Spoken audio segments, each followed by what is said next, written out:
We are going to have a conversation here. I have Henrik joining me on this episode, and this one is all about the implementation of blockchain, SSIs, self-sovereign identities, in the job space. And I think this is a really brilliant use case, and Henrik's going to talk through his platform that he's building out here called Fairway. And this really brings in some really interesting use cases by using blockchain in the job seeking space. Henrik, welcome to the podcast. Thank you very much, Peter. Glad to be here. So let's first start off. I'd love to understand how you got into the Cardano space and why you chose Cardano for Fairway. Yep. 2017 bubbles, quick money making schemes. Had a friend in the army who was like, hey, like my ETH is going up, you should be doing as well. So just kind of money thing, but I was an engineering student back then, so I always loved technology, so it took me like a month to get like extremely excited in the blockchain. So I spent like the next 2-3 years just talking about it all the time, and the bags were down and everybody's like thinking it's stupid, but I really got into the philosophy ethos of like crypto overall and blockchain. And then more and more I studied at some point. Like I remember Cardano from 2017, but I think it was like a year later when I started being really involved, like just listening to a lot of stuff from Charles. And I like the kind of like first principles thinking, the deep philosophical ideas, holding into main ethos of crypto. And later it took me quite many years to understand like UTX, extended UTXO against like other models and like the governance, liquid staking. Like there are a lot of things that are just for me as an investor were really interesting. So I've been quite heavily in the Cardano investment space into 2019-20, and yeah, that's the origin story for me with Cardano. Then 2019 we were heavily in the startup ecosystem with my buddy Heikki, and we were like looking, because we've been looking for like developing markets. Africa, I have a family background in Ethiopia. My parents used to live there and have some connections there. And we were thinking like interesting business ideas that could lose some like real world impact on like not only like solving some small local problems here in Helsinki, but actually something else. And we got super inspired by IOG in Ethiopia, and it was funny. I was showing it to my dad, like, look, like now it's my crypto and this thing that we are discussing. And we were thinking like immediately like jobs, because you have education there and it's educational credentials, and it's like sounds to me immediately like people want to do information, like education, some background information of people. So where do you actually need that education? That's for jobs. So we started initially already like immediately thinking like how could we take this technology and these things that IOG is building and like kind of ride the wave and build something in a job tech. So the original idea started like something like 2019, but it took some while to arrive to this point. Yeah. And this is really cool. I think having the blockchain aspects in this is really crucial. For example, my LinkedIn profile, I can make up whatever I want, and I can fake it till I make it through job recruitment processes. But Fairway uses some unique ways to prove education and everything else around it. Can we talk through some of the functionality here of what you guys have built and how you've integrated blockchain in, and the proof of education, proof of identity, and all those things? Yeah. Original things we did like quite early with our platform here, seek for Catalyst funding. So just to connect the proof space SSI and test it out with our platform. So we had like a proposal in Catalyst that we executed on proof of like employment credentials. So if you get employed through our process, then you can get an employment credential. So basically within a job platform, like we launched Web 2.5 job platform in Ethiopia. So essentially if you finalize the recruitment process, then you could issue an employment credential to that person. And with that process we implemented proof space SSI, so stands for self-sovereign identity. And then later this like last year until like the beginning of this year, we did like an educational pilot. So IoG is in Ethiopia, but we wanted to also have a piece of that fight as well. And we did like a partnership with 2 educational institutions or universities in Addis Ababa. So we have a partnership, for example, with Addis Ababa University of Science and Technology, which is the biggest tech university in Ethiopia, just to create like proof of graduation, verifiable credentials through proof space that then are housed in our platform. So that's the initial blockchain component, but we can go, this is probably like around the next questions, is like the problems we see in it, that like there are like multiple areas, but one is this, like now you have a Web2 platform and then you are taking the decentralized identity, which we are helping in that process, but then you suddenly become to a situation where that might be controlled only by Fairway in the platform. So like we could essentially censor people, or and this, like we were thinking like, should we build our own wallet, or should we build our, like, okay, let's do the job process through LinkedIn, but then LinkedIn could become an actor who can like basically gets all the data from those wallets. So now our current question is like, how do you actually keep your data in your wallet and build these processes that happen in the job seeking while still preserving the decentralization and the benefits of the decentralized identity, which is that's the difficult part in this puzzle right now that we are trying to solve.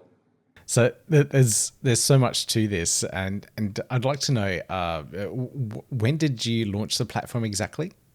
Like last summer, it's like it was on a private things as well to test it out, and now it's live in Ethiopia. We tested, for example, like these students that we verified. Like there's a method that we do basically during the CV creation process. You get the requested data from universities. So the idea is that instead of, like, when you want to gather this kind of data, usually you need it in a job seeking process. Like you might not need it initially. So basically taking the benefit of the job seeking process as a way to request these credentials. So another thing that we found out, which is it's tough, is like in Ethiopia, and this is true in many developing economies, is like you have need for technology, but actually like the technology doesn't solve the lack of jobs. Like you just have a general lack of jobs in these economies. And then we go in, like here in Finland, it's crazy. Like we have a lack of talent. We have a lack of skilled workers. I think you have the same in Australia. Yeah, that's true. Yeah. There are always a lot of migration to bring in the skilled labor from other countries. Yeah. So that's like a big issue now that we are seeing. Like basically the problem is that internationally people are not matched with the jobs. Like you can internationally do anything else. Like we can have this meeting here, but if I want to hire in Finland, like remotely or immigration or somebody from another economy, that's the function that could bring more jobs to these people. Like there is a lack of jobs, and that's like really crucial. And like it's in the same time zone, same like just below Europe, you have this like vast talent pool, and we kind of don't have a way to tap into it. There's a lack of data, but also the regulation and many issues. So this is something we think like the blockchain and verifiable data could really solve a real problem. And I cannot just anytime I want to interact with somebody, travel to their home country and study their that regional regulation and verify the identity, and that's the area we like shifted our focus on this year with the company while we saw this being like the issue. Understood. Yeah, I was going to get into what's the growth of the platform like since when you launched, because like getting people onboarded and that whole process is quite hard. But it looks like that shift to try and break down that barrier for international hires is a really good move. So you can actually hire those people and make that process a lot easier. So good to know that you guys are going down that path. And this fund, what is it, 12 now? That's coming up in Project Catalyst. I get the numbers mixed up. I don't know what number we're up to sometimes. So many. Fund 12? You guys got some catalyst proposals in this one to take the Fairway platform further. Can we go through some of these catalyst proposals so we can get an idea of which and what direction you guys are going? Yeah, yeah. So the first part, we have got a couple of like 2, 3 technological tech-focused proposals and then adoption-focused proposals. So the first tech-focused proposals that we find interesting is that I was discussing earlier that you take like now you have a blockchain-based identity and you can have these things on SSI, you can verify somebody's credentials. But this works fine and well if I have a wallet here and you have a wallet there and you want to hire me and we somehow like through email or some connections, like we establish a connection already and then I show you my credentials. But then we could have like a hiring situation where there might be multiple candidates and multiple credentials and like mass scale things. For example, like when you verify a credential, you also need to test the trust registry and then trust the person who put it there. So if I have a university, like, is that university actually real? Where can I verify that that university came from? Like, it's multiple layers to it. It's just, and let's say I have 5 different credentials you want to check and they all like come from different sources and different trust registries by different kind of systems, and then you want to do it with multiple candidates at the same time and then possibly give that data to a regulator or somebody to verify. So you're gonna need a way to process them, and there's like 2 directions to go. One of them is to centralize system, build a platform and just gather all the info there, or an alternative you could do is to build blockchain tools and smart contracts that you could use in this case. So basically put them inside of the SSI trust triangle, like these blockchain components. So basically the blockchain itself would help you to execute these things at scale. So that's something we're studying right now. And of course that has real world implications, because if we have sensitive data across different countries and economies and regulators going through, we cannot scale a system that's like a centralized job platform. So we have to find a way to, within scale, communicate across the continent. So we have this kind of proposal called Make Cardano a Better Choice for SSI Applications, Secure and Scalable Credential Verification with dApps. So if you're interested in our ideas of scaling identity and finding solutions working within decentralized technologies, that would be one. Yeah, that kind of ties in with other stuff that the Cardano Foundation is doing with SSIs over in Argentina as well, with their initial pilots with the Eros. I can't remember the province name exactly, but eventually when more and more people come in on their side of things, they're going to look for scaling as well, their particular solution. So it really builds up some groundwork for a lot of other projects and a lot of other ecosystems in the future too, I think.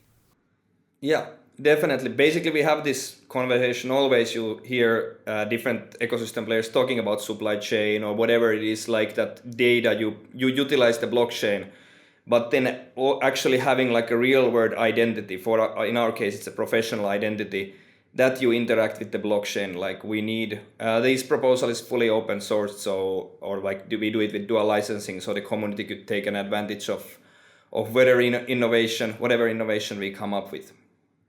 So, all right, brilliant. All right, what else you guys got? We got a real world job contract signing. So the idea that you could do SSI based contract signing, which is something interesting, but we are focused on employment, not any kind of thing. But then the idea that you take your SSI identity and the blockchain and you utilize a smart contract with signing a real world contract, and this is like a test framework for that. But then in the future, once you have that, you could have a multiple things. If we have a job contract based on a smart contract, you could like payments, conditions, things. What if one of us wants to revoke it or like somehow change some part of it? Regulatory disclosure of that contract as well. Like there's multiple things that you can build once you do this, but I haven't seen anybody do it. So the same story, to build that kind of tech for our purposes, and then also it's dual licensed open source, so could be used in other cases as well, this innovation that we build. Yes, again, another really important one. So I'll definitely check out those ones. And for anyone that's listening in, all the links down below for these Catalyst proposals. Now, you've got another 3 here coming up. So let's talk through these ones as well. Yeah, we have one about like Web3 job platforms. So if you're doing jobs like instead of centralized database, or how is like what's the identity of the issuers of those jobs. So no fake jobs, no fake applicants.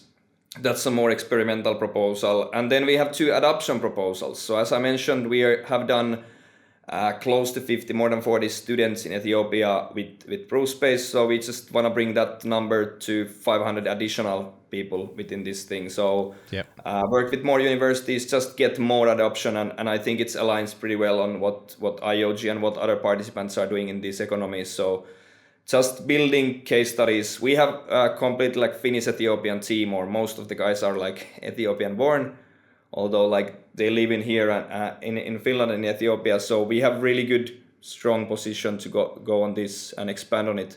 So we just want to bring adoption and more eyes on this. And the other one is to go away from the educational things, but also on identity. So we don't have any verifiable identity, but if you want to do scalable educational credentials, you need to have the identity first.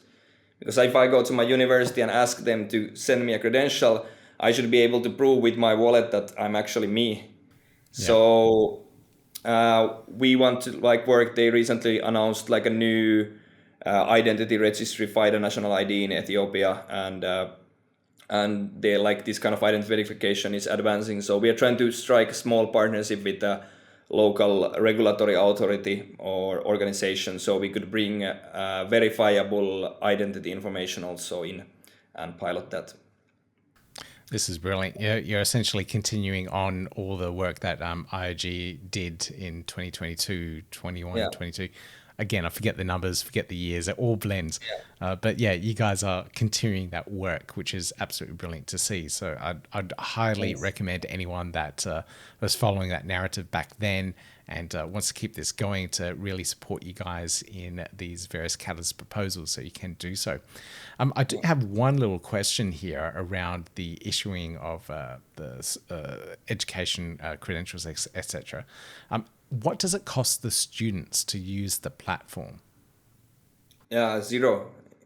There's no idea of that. Like the idea is the charging of the funds charged from those who utilize the credentials.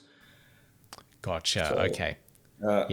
Our goal is to never build a platform that would be like you build a barrier for people to enter in the job market. The whole idea is to make the global job market, that's like our slogan almost, like to make the global job market more inclusive. So not like even from Europe, not to exclude people who are from other economies who might have skills to bring on table.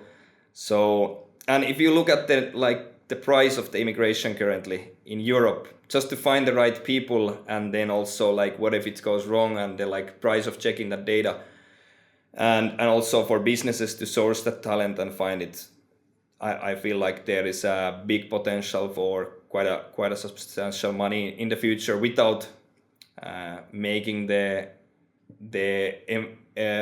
job seekers pay for their credentials. So, what was that slogan again? That kind of catch line? Yeah, like making global job market inclusive for all world citizens. Making global job market more inclusive for the world. That's brilliant. I love it. And that's probably a good point to end as well. But do you have any final message for the Cardano community in general? I just love the community. That's one of the reasons we are also here, is like when you look at projects, like I've been following Word Mobile, now Polymyra launching, and like lots of other things, like they just try to find ways to use the blockchain to bring value to real people and solve big problems. So we love that aspect, and we hope we can also bring something to it, build new innovation, and help people through the tech. So happy to follow. Like if you want to follow us along, especially we can be found through these Catalyst proposals or our personal information, and also we are happy to meet new partners and new people to discuss these problems. And there are lots of people who do good work as well as like IOG you mentioned. So big shout out to everybody else working on these problems as well. Awesome, Henrik. I'll put all the links to your socials and everything else in the show notes down below, or the catalyst proposals are down below as well. So anyone that's interested in any of this work, please consider them for voting in this particular fund. Henrik, thank you so much for joining me in this podcast and talking through everything Fairway. Thank you so much, Peter. Glad to be here. Awesome. Chat again soon.